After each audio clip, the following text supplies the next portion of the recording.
I'm only going to be on this for just a little bit because the battery's starting to go bitchy.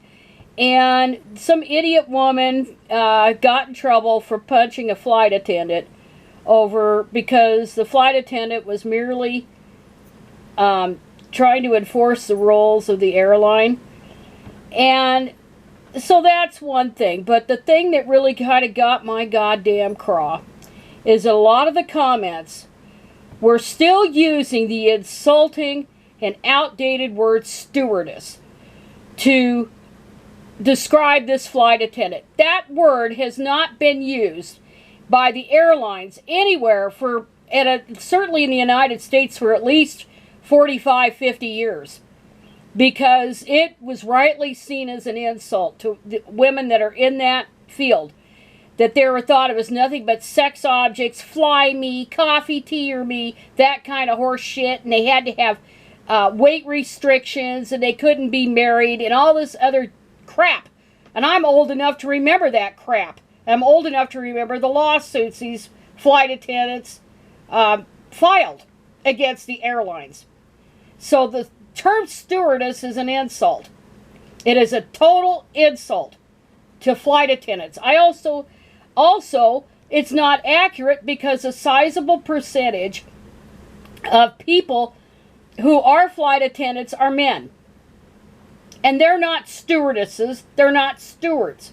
They're flight attendants. Use the right word, folks.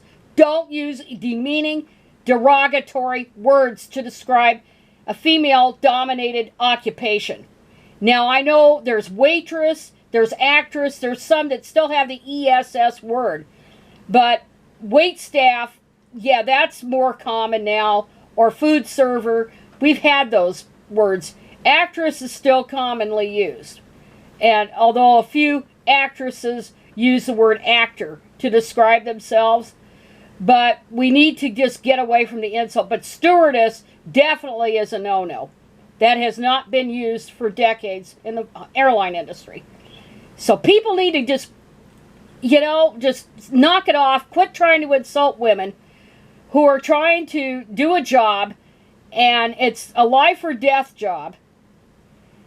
They're there to save your life.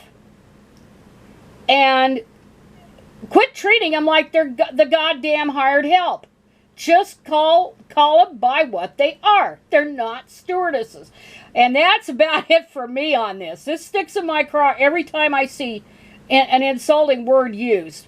And it's totally outdated. So, anyway, and as an aside, I have a cousin who, I think he's retired now, but he worked for Air Alaska for like 35 years as a flight attendant. He loved his job. He was trained in English literature or something at Willamette University. He had a master's degree. He was going to teach. He was going to do that. And I think he still did that a little bit for a time. But once he got into the airline industry, he loved it. And he was a flight attendant. He wasn't a steward. He wasn't a stewardess. He was a flight attendant. Anyway, that is it.